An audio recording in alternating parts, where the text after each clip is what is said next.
অনেকে দেখবেন পিঁপড়ার ঘর আগুন দিয়ে জ্বালায় দেয়, আছে না নাই? ভাই, আগুন দিয়ে কোনো প্রাণীকে হত্যা করা যাবে না। আগুনের যিনি সৃষ্টিকর্তা আল্লাহ পাক রব্বুল আলামিন, আল্লাহ ছাড়া পৃথিবীর অন্য কোনো মাখলুকাতকে কোনো প্রাণী আগুন দিয়ে হত্যা করবে, এটা জায়েজ নেই, ঠিক কিনা বলেন? এই জন্য পিঁপড়া সাধারণ প্রাণী না। হাদিস শরীফে নবীজি বলেছেন 4টা প্রাণীকে হত্যা করা নিষেধ। কয়টা প্রাণী? 4টা। 1 নাম্বার হচ্ছে আন্নামলাতু, পিঁপড়া। 2 নাম্বার ওয়ান নাহলাতু, মৌমাছি। 3 নাম্বার ওয়াল হুদহুদু, হুদহুদ পাখি, যেটাকে আমাদের বাংলাদেশে আমরা অনেকে বলি কাঠকুরালি পাখি, বা যার দেশে যেটা বলে। 4 নাম্বার হচ্ছে ওয়াসরাদু, চড়ুই সাদৃশ্য এক প্রকার বাজ পাখি, যারা ময়লা আবর্জনাকে পরিষ্কার রাখে, পরিবেশকে। এই 4 প্রকার প্রাণীকে নবীজি বলেছেন হাদিস শরীফে হত্যা করা কি? নিষেধ। আমরা শুকরিয়া আদায় করছি মহান রব্বুল আলামিনের আলিশান দরবারে, যে আল্লাহ পাক রব্বুল আলামিন আমি এবং আপনাকে সাইয়্যিদুল আইয়াম, সপ্তাহের শ্রেষ্ঠ দিন, আফদলুল মাকাম, দুনিয়ার সর্বোৎকৃষ্ট স্থান, আল্লাহ পাকের ঘর মসজিদে আসার এবং বসার তৌফিক দান করেছেন। জুমার সলাতের পূর্বে কিছুদিন নসিহা শুনবার জন্যে আল্লাহ পাক রব্বুল আলামিন আমি এবং আপনাকে সুযোগ করে দিয়েছে। সেজন্য আমি, আপনি, আমরা সকলেই সেই মহান মালিকের দরবারে হৃদয়ের সবটুকুন আবেগ এবং অনুভূতিকে উজাড় করে দিয়ে, শরীরের সবটুকুন শক্তি ব্যয় করে উচ্ছ্বসিত কণ্ঠে খুশি মনে আল্লাহ পাক রব্বুল আলামিনের শেখানো ভাষায় কালিমাতুশ শুকর পাঠ করছি। সকলেই জবান ছেড়ে দিয়ে পড়ুন আলহামদুলিল্লাহ। দরুদ ও সালাম পেশ করছি আল্লাহ পাক রব্বুল আলামিনের সৃষ্টির প্রধান আকর্ষণ, সমস্ত নবী রাসূলগণের মাথার মুকুট, বিশ্ব মানবতার মুক্তির দূত, বিশ্ব মানবতার সভাপতি হযরত মুহাম্মদ মুস্তাফা পড়ুন সাল্লাল্লাহু আলাইহি ওয়াসাল্লামের উপরে। সম্মানিত হাজিরিন, আমরা ধারাবাহিক কোরআন থেকে আলোচনা শুনছিলাম। গত জুমাতে আমরা আলোচনা শুনেছিলাম মৌমাছি প্রসঙ্গে, মৌমাছির জীবনী এবং সেই জীবনী থেকে আমাদের শিক্ষা। যে মৌমাছির ব্যাপারে পবিত্র কোরআনে আল্লাহ পাক একটা সূরাকে নাজিল করেছেন, সূরা নাহাল নামে। তো আজকের জুমাতে আমরা আল্লাহ পাকের একটা ক্ষুদ্র সৃষ্টি পিঁপড়া, চিনি না আমরা? পিঁপড়ার ব্যাপারেও কোরআন শরীফে একটা সূরা আছে, সূরা নামাল। নামাল শব্দের অর্থ পিঁপড়া। তো এই পিঁপড়ার ব্যাপারে কিছু কথা আমরা ইনশাআল্লাহ আজকের জুমায় শুনবো। যতটুকু সময় কথা হবে আল্লাহ পাকের নিকট দোয়া করছি আল্লাহ পাক রব্বুল আলামিন যেন আমাদের সকলকে আজকের আলোচনা থেকে উপকৃত হওয়ার তৌফিক দান করেন। সকলে বলছি আল্লাহুম্মা আমিন। প্রিয় ভাইরা আমার, পিঁপড়া প্রাণীটা খুব ছোট, খুবই ক্ষুদ্র, কিন্তু আল্লাহ পাকের এক অদ্ভুত সৃষ্টি।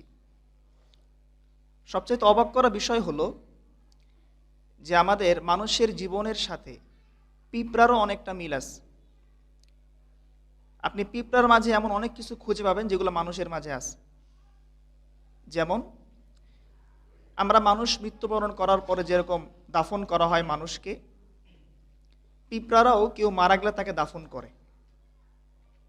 আমরা মানুষ যেরকম একসাথে বসে গল্প করে আড্ডা দেই, পিঁপড়ারাও একসাথে বসে কি করে? গল্প করে, আড্ডা দেয়।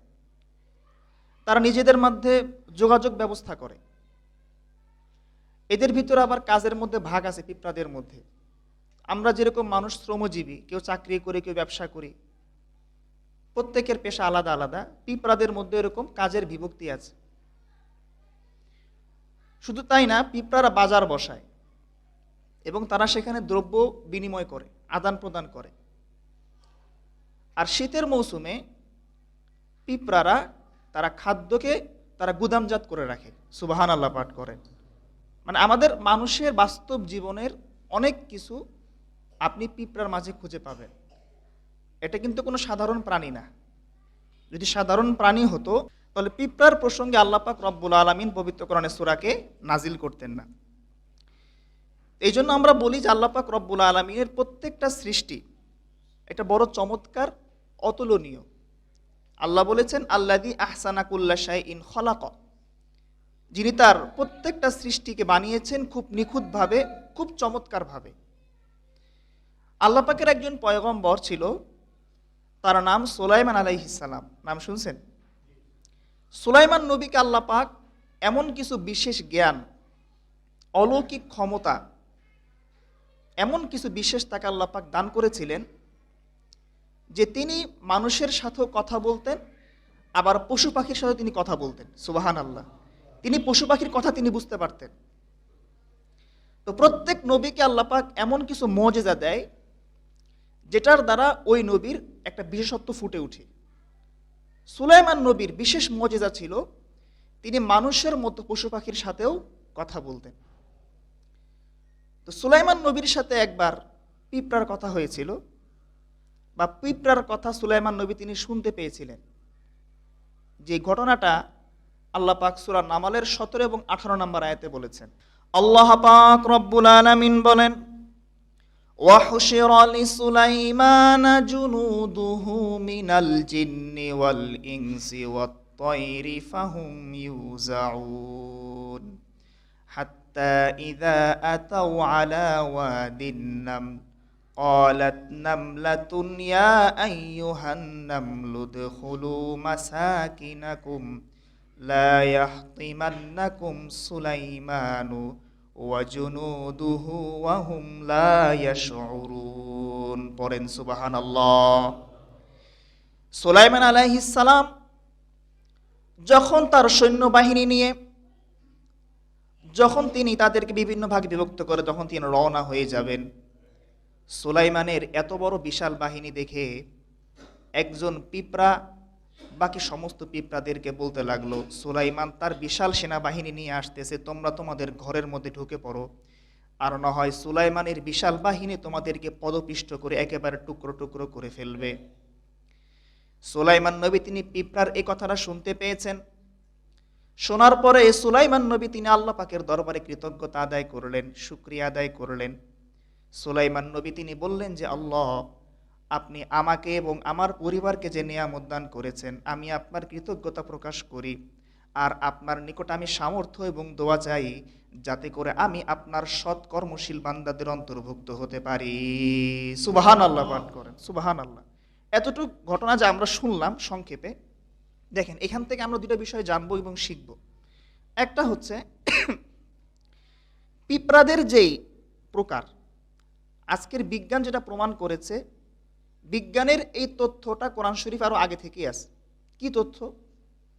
আজকের বিজ্ঞান বলেছে পিঁপড়াদের ভিতরে 3টা ভাগ আছে। এক নাম্বার হচ্ছে নারী, 2 নাম্বার পুরুষ, 3 নাম্বার হচ্ছে শ্রমিক যারা কাজ করে। আজকের বিজ্ঞান বলে যেই পিঁপড়াটা অন্য সমস্ত পিঁপড়াদের জন্য খাবার খুঁজে আনে বা অন্য সব পিঁপড়াকে সতর্ক করে, এটা হচ্ছে নারী পিঁপড়া। কি পিঁপড়া? নারী। আর কোরআন শরীফ আল্লাহ পাক শব্দ চয়ন করেছেন ক্বালাত নামলাতুন, স্ত্রীলিঙ্গের শব্দ ব্যবহার করে আল্লাহ পাকও এই তথ্য আমাদেরকে আরো আগে জানাইছেন। যেই পিঁপড়াটা সুলাইমান নবীর সৈন্যবাহিনীর ব্যাপারে অন্য সব পিঁপড়াকে সতর্ক করে বলেছিল তোমরা ঘরে ঢুকে পড়ো, ওই পিঁপড়াটা ছিল নারী পিঁপড়া। সুবহানাল্লাহ পাঠ করেন।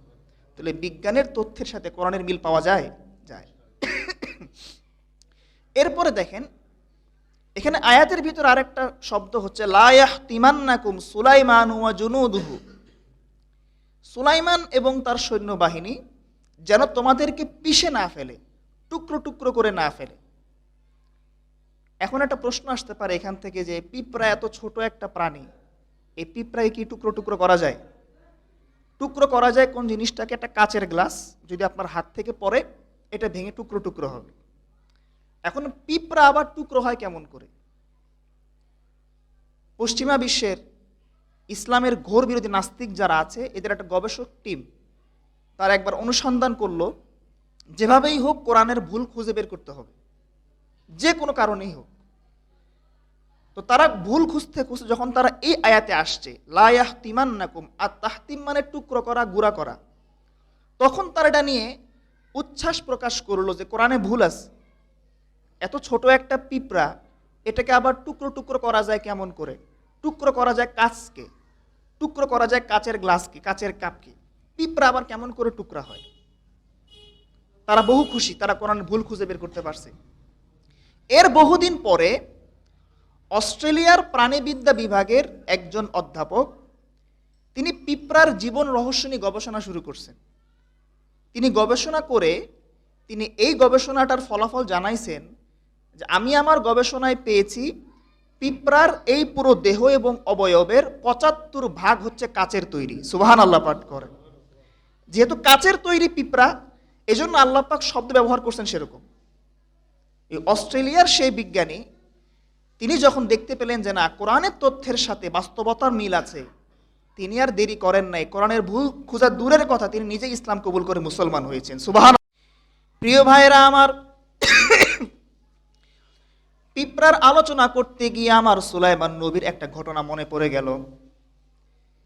একবার সুলাইমান নবী তিনি এক নদীর তীরে বসে আল্লাহ পাকের জিকির করছেন। হঠাৎ করে তিনি দেখতে পেলেন যে একটা পিঁপড়া, তার মুখের মধ্যে সামান্য খাবার। পিঁপড়া সামান্য খাবার নিয়ে নদীর তীরে এসে একটা ব্যাঙের মুখের ভিতরে ঢুকে পড়েছে। সুলাইমান নবী তিনি মনে করলেন মনে হয় ব্যাঙ পিঁপড়াটাকে খেয়ে ফেললো। সুলাইমান নবী তাকিয়ে দেখলেন ব্যাঙটা একটু নদীর মাঝখানে গিয়ে একটা লম্বা ডুব দিল। দীর্ঘক্ষণ নদীর নিচে থাকার পরে ব্যাঙটা আবার সেখান থেকে ভেসে উঠে নদীর পাড়ে এসে তার মুখ থেকে আবার পিঁপড়াটাকে বের করে দিল। সুবহানাল্লাহ পাঠ করেন। সুলাইমান নবী তিনি পিঁপড়ার কথা বুঝতেন। তিনি পিঁপড়াকে জিজ্ঞাসা করলেন, ব্যাপারটা কি বুঝলাম না, আমি তো মনে করেছিলাম তোমাকে মনে হয় ব্যাঙ খেয়ে ফেলেছে, তোমাকে নিয়ে ব্যাঙ নদীর অতল গহ্বরে ডুব দিল, আবার সেখান থেকে উঠে তোমাকে সে নদীর তীরে ছেড়ে দিল, ব্যাখ্যাটা কি আমাকে বলো। ওই পিঁপড়া সুলাইমান নবীকে বলে যে সুলাইমান, এই নদীর অতল গহ্বরে আল্লাহ পাক রব্বুল আলামিনের একজন অন্ধ মাখলুকাত আছে, চোখে দেখে না, খুবই দুর্বল। আল্লাহ পাক ওই মাখলুকাতের রিজিকের ব্যবস্থা আল্লাহ আমারে করতে বলেছেন, দায়িত্ব আল্লাহ আমাকে দিয়েছেন। আমি প্রতিদিন মুখে করে খাবার নিয়ে যাই, ব্যাঙের মুখের ভিতরে প্রবেশ করি, ব্যাঙ আমাকে নিয়ে আবার নদীর ভিতরে ডুব দেয়। যেখানে আল্লাহ পাক রব্বুল আলামিনের সে অন্ধ মাখলুকাতটা আছে, সেখানে গিয়ে ব্যাঙ তার মুখটা খুলে দেয়, আর ওই অন্ধ মাখলুকাতটা আমার মুখ থেকে তার রিজিকটা নিয়ে খাবার খেয়ে ভক্ষণ করে। খাবার ভক্ষণ করার পরে ওই মাখলুকাতটা আল্লাহর দরবারে শুকরিয়া আদায় করে বলে যে আল্লাহ পাক রব্বুল আলামিন এত গহীন গভীরে অতল গহ্বর আমাদেরকে ভুলে যান নাই। আমরা ওই আল্লাহর দরবারে শুকরিয়া আদায় করে মানব জাতির কখনোই উচিত হবে না তারা আল্লাহ পাক রব্বুল আলামিনকে ভুলে যাবে। সুবহানাল্লাহ পাক। একটা পিঁপড়ার মাধ্যমে দেখছেন, ছোট্ট একটা প্রাণী, আপনার তো কিছু মনে হয় না, এটার মাধ্যমেও নদীর গভীরের একটা প্রাণীকে আল্লাহ পাক রিজিক পৌঁছান। এটা কোনো সাধারণ একটা প্রাণী বলেন তো দেখি? আল্লাহ পাক তো এমনিতে সূরা নাজিল করা নাই পিঁপড়ার নামে, এগুলো কোনো বানাওয়াট কাহিনী না। নবীর হাদিসের ঘটনা আপনাদেরকে শোনাই। আমাদের নবীর যুগে যখন অনাবৃষ্টি দেখা দিত, বৃষ্টি হচ্ছে না, নবীজি সাহাবায়ে কেরাম কিনে নামাজ পড়তেন, সালাতুল ইস্তিসকার নামাজ, যেটাকে আমরা বলি বৃষ্টির নামাজ। একটা খোলা প্রান্তরে নবীজি সাহাবায়ে কেরামকে নিয়ে যেতেন, সেখানে গিয়ে 2 রাকাত নামাজ পড়তেন উচ্চস্বরে কেরাতের সাথে। নামাজের পরে তিনি সাহাবায়ে কেরামকে নিয়ে তিনি দোয়া করতেন বৃষ্টির জন্য, আর আল্লাহ পাক রব্বুল আলামিন তিনি বৃষ্টিকে নাজিল করতেন। সুবহানাল্লাহ পড়বেন না? হাদিস শরীফে নবীজি বলেন যে পূর্ববর্তী সময়কার একজন নবী সুলাইমান আলাইহিস সালাম, একবার তিনি তার উম্মতকে নিয়ে বের হয়েছেন, অনাবৃষ্টি, বৃষ্টি হচ্ছে না, তিনি বৃষ্টির জন্য দোয়া করবেন, নামাজ পড়বেন, বের হয়েছেন।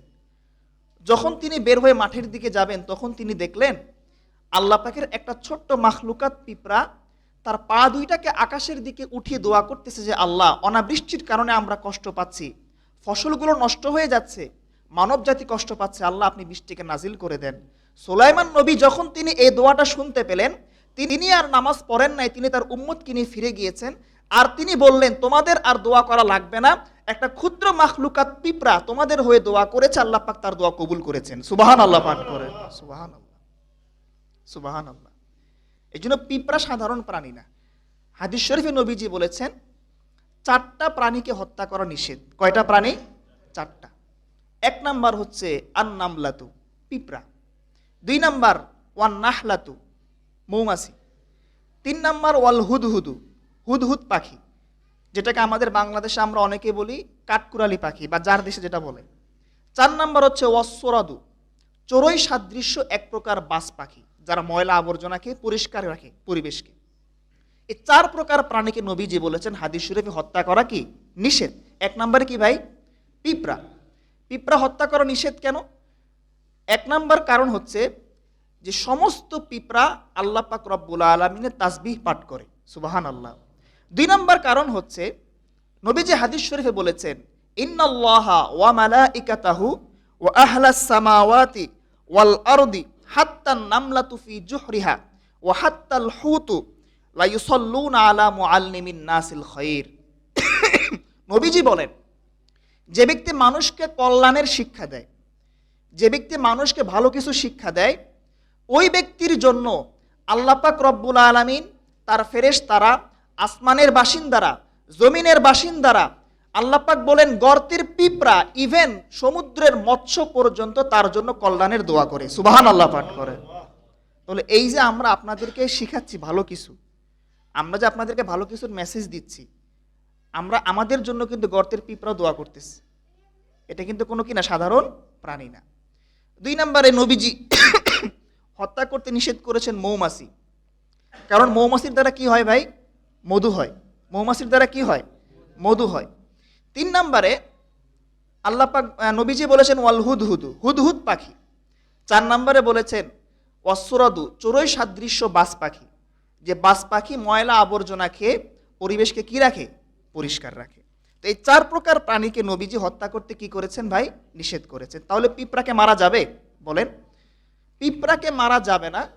তবে যদি এমন হয় যে পিঁপড়ার অত্যাচার আপনি অতিষ্ঠ হয়ে যান, এত বেশি পিঁপড়া যে আপনার ঘর দুয়ার খাবার দাবার নষ্ট করতেছে, এরকম যদি হয়, ফুকাহায়ে কেরাম বলেছেন পিঁপড়া, ইঁদুর, সাপ, যে সমস্ত প্রাণী ক্ষতিকর, সব প্রাণীগুলোকে মারা যাবে। কথা বুঝতে পারছেন?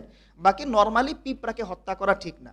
অনেকে দেখবেন পিঁপড়ার ঘর আগুন দিয়ে জ্বালায় দেয়, আছে না নাই ভাই? আগুন দিয়ে কোনো প্রাণীকে হত্যা করা যাবে না। আগুনের যিনি সৃষ্টিকর্তা আল্লাহ পাক রব্বুল আলামিন, আল্লাহ ছাড়া পৃথিবীর অন্য কোনো মাখলুকাতকে কোনো প্রাণী আগুন দিয়ে হত্যা করবে, এটা জায়েজ নেই, ঠিক কিনা বলেন? কিন্তু সম্প্রতি আমরা দেখলাম সোশ্যাল মিডিয়াতে, জানি না এটা কোন মানুষ, একটা বিড়ালকে খাঁচায় বন্দি করে তাকে আগুন দিয়ে জ্বালিয়ে হত্যা করছে, নাউজুবিল্লাহ। আপনারা দেখছেন না ভিডিওটা অনেকে?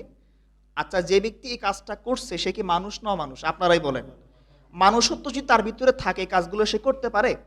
আরো খারাপ লাগার বিষয় হচ্ছে, আরো দেখলাম পাবনাতে একজন মহিলা একটা কুকুর 8টা বাচ্চা প্রসব করেছে। ওই 8টা বাচ্চাকে বস্তাবন্দি করে পানিতে চুবিয়ে হত্যা করছে। মা কুকুরটা বাচ্চাদের সামনে গিয়ে, মানে কি বলবো, কাঁদতেছে। বলার ভাষা নেই ভাই, তার দুঃখ সেই জানে। ভাই, আপনার বাচ্চাকে যদি কেউ হত্যা করে আপনি সহ্য করতে পারবেন? আপনার যেরকম বাচ্চার প্রতি মায়া আছে, একটা কুকুর, বিড়াল, একটা হাঁস, মুরগিরও বাচ্চার প্রতি মায়া আছে না নাই? অমানুষ ছাড়া এই সমস্ত কাজ কেউ করতে পারে না, ঠিক কিনা বলেন? বুখারী শরীফের হাদিসে আসছে, একজন সতী মহিলা, আল্লাহওয়ালি মহিলা, তাকে আল্লাহ পাক রব্বুল আলামিন শুধুমাত্র জাহান্নামী দিয়েছেন কেন জানেন? একটা বিড়ালকে সে বন্দি করেছে, ওই বিড়ালটাকে সে খাবার দেয় নাই, অনাহারে হত্যা করেছে। এতটুকু খারাপ আমলের কারণে, একটা প্রাণীকে হত্যা করার কারণে নৃশংসভাবে আল্লাহ পাক ওই মহিলার জীবনের সমস্ত আমলকে বরবাদ করে তাকে আল্লাহ পাক জাহান্নামে দিয়েছেন, নাউজুবিল্লাহ। আরেকজন বনী ইসরাইলের বেবিচারী মহিলা, বেবিচারী মহিলা তো বুঝেন, বেবিচার করে, তার তো জীবনে প্রতি রাতই গুনাহ হয়। এরকম একজন বেবিচারী মহিলা, যার আগামাথা শুধু গুনাহ আর গুনাহ, তার মাথায় মানে মাথা থেকে পা পর্যন্ত, তাকে আল্লাহ পাক জান্নাত দিয়েছেন কেন? একবার সে রাস্তা দিয়ে হেঁটে যায়, দেখেছে একটা কূপ, কূপের পাশে একটা কুকুর পিপাসার্ত অবস্থায় দাঁড়িয়ে আছে, জিহবাটা বাহিরে বের হয়ে আসছে। কুকুরের তো আর এই শক্তি নাই যে সে কূপ থেকে পানি উঠায় খাবে, তার তো এই অবস্থা নাই। ওই বেবিচারী মহিলা যখন সে কুকুরটাকে দেখলো, তার ভিতরে মায়া আসছে, দেখে যে পাশে একটা কূপ আছে, কূপের মধ্যে রশিও আছে, কিন্তু বালতি নেই, পানি উঠানো যাবে বলেন? ওই বেবিচারী মহিলা তার পায়ের মোজা খুলল, পায়ের মোজা খুলে রশির সাথে বেঁধে কূপের ভিতরে চুবিয়ে পানি উঠিয়ে ওই পিপাসার্ত কুকুরটাকে সে পানি পান করে তার জীবনকে বাঁচালো। আল্লাহ পাকের নিকট ওই মহিলার আমলটা, ওই ছোট্ট আমলটা এত বেশি ভালো লেগেছে, তার জীবনের সমস্ত গুনাহগুলোকে আল্লাহ পাক মুছে দিয়ে ওই ছোট্ট নেক আমলটার কারণে আল্লাহ পাক তাকে জান্নাতের ফয়সালা দিয়েছেন, সুবহানাল্লাহ পাক। ভাই দেখছেন, একটা প্রাণীরও কি আছে ভাই? দাম আছে আল্লাহ পাকের কাছে। তো বলছিলাম বিড়ালের কথা। আমাদের নবীজি তিনি বিড়ালকে অনেক মহব্বত করতেন। একবার নবীজি উজু করবেন, উজুর পানি উপস্থিত, ঠিক সেই মুহূর্তে একটা বিড়াল নবীজির সামনে আসছে। বিড়ালটা খুব পিপাসার্থ, নবীজি দেখে বুঝতে পারলেন। নবীজি সেই বিড়ালটাকে খাবারের জন্য পানি দিলেন। ওই বিড়ালটা ওই পানি ওই পানি খাওয়ার পরে যে অবশিষ্ট পানি ছিল, ওই অবশিষ্ট পানি দ্বারা আমার নবী উজু করলেন।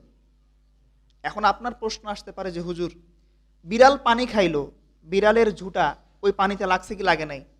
এখন ওই পানি দ্বারা উজু করা জায়েজ হবে কি হবে না? হাদিস থেকে মাসালা বের হয়।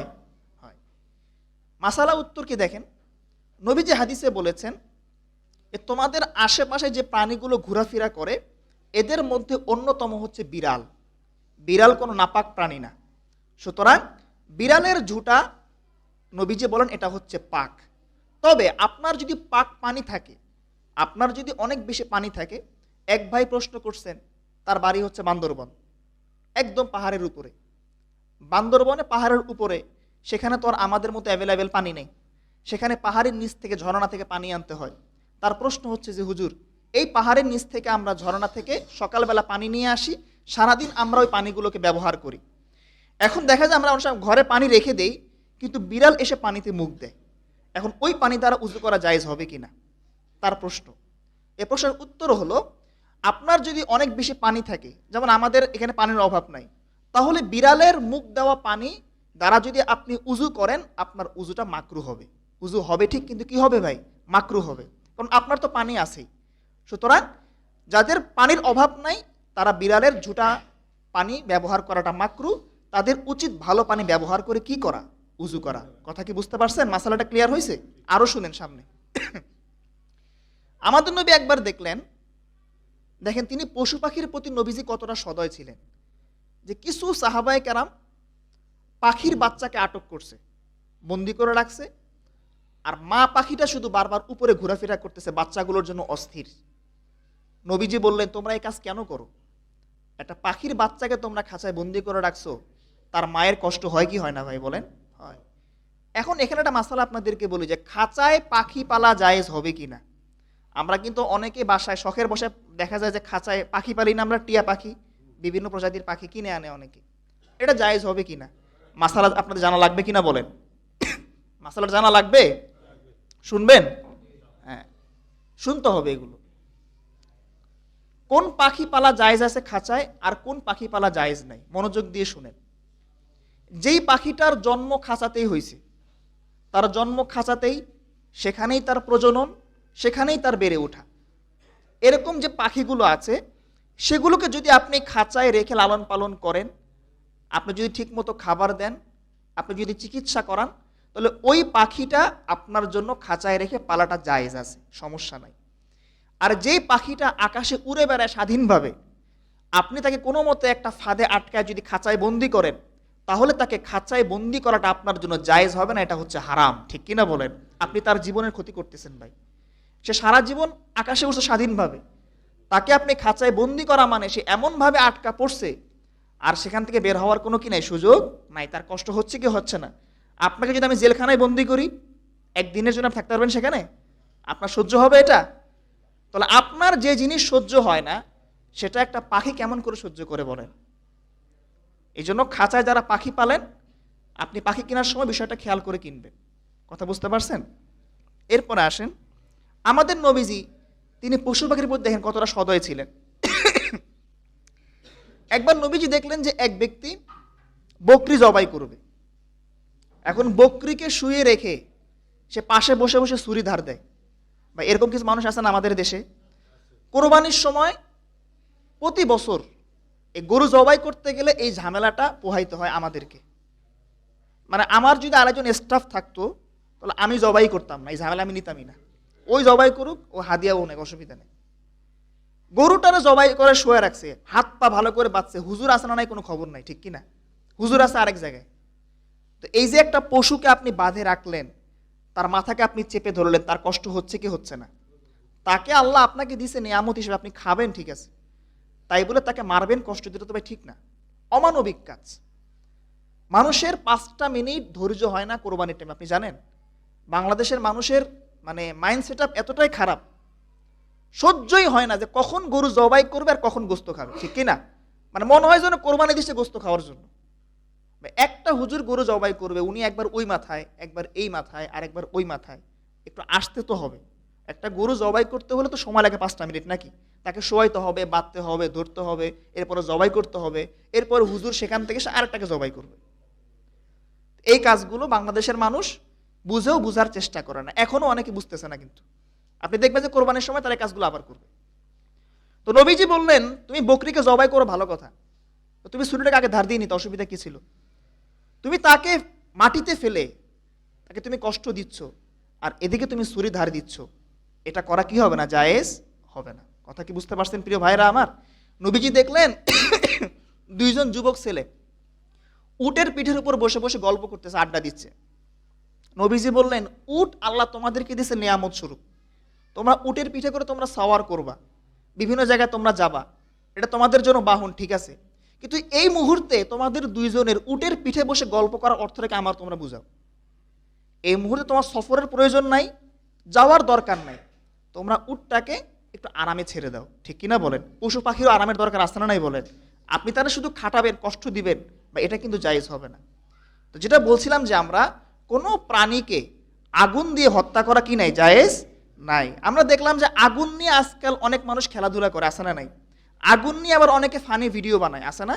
বাংলাদেশের একজন দেখলাম কি যেন কমেডিয়ান আলামিন, হ্যাঁ, ময়মনসিংহ বাড়ি, আগুন নিয়ে ভিডিও বানাইতেছে, পুকুরের ভিতরে ঢালছে মনে হয় পেট্রোল নাকি, আর মাঝখানে একটা মাচাং বানায় সে পুকুরের মাঝখানে গেছে ভিডিও বানাবে মানুষকে হাসানোর জন্য। এখন পেট্রোলের পরিমাণটা এত বেশি হয়েছে, পুরো পুকুরে আগুন ছড়াই গেছে, সে আগুনের মাঝখানে বাধ্য হয়ে সে সেখান মানে আগুনের মাঝখান থেকে সে লাফ দিয়ে জীবনটাকে বাঁচাইছে, কিন্তু তার শরীরের প্রায় 40 ভাগ আগুনে পুড়ে গেছে, 60 ভাগ না, 60 ভাগ আগুনে পুড়ে গেছে। ময়মনসিংহ তাকে রাখে নাই, এখন আছে সে ঢাকা বারডেম হসপিটালে। যা হোক, আল্লাহ পাক তাকে সুস্থ করুন, সকলে বলে আমিন। কিন্তু ভাই এখানে আমি যেটা বলছি সেটা হচ্ছে, যারা কন্টেন্ট মেক করেন, যেমন আমাদেরও ভিডিওগুলো হচ্ছে, আমাদের ভিডিওর দ্বারা কি মানুষের লাভ হয় না ক্ষতি হয়? বলেন তো দেখি আপনারা। লাভ হয়। মানুষ অনেকে আমাদের ভিডিওগুলো দেখে, কথাগুলো অনেকে শুনে।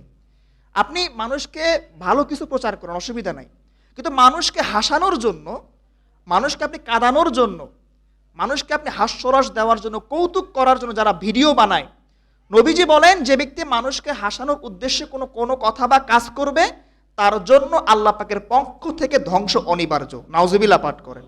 যেন কমেডিয়ান ভিডিও, ফানি ভিডিও এগুলো বানানো কি নাই? জায়েজ নাই। এক তো নাজায়েজ কাজ করছে, আবার আগুনে পুরো অসুস্থ হয়েছে, ঠিক কি না? মানে আমও গেছে, সালাও গেছে। আল্লাহ আমাদেরকে সহি বুঝদান করুন, সকলে বলে আমিন।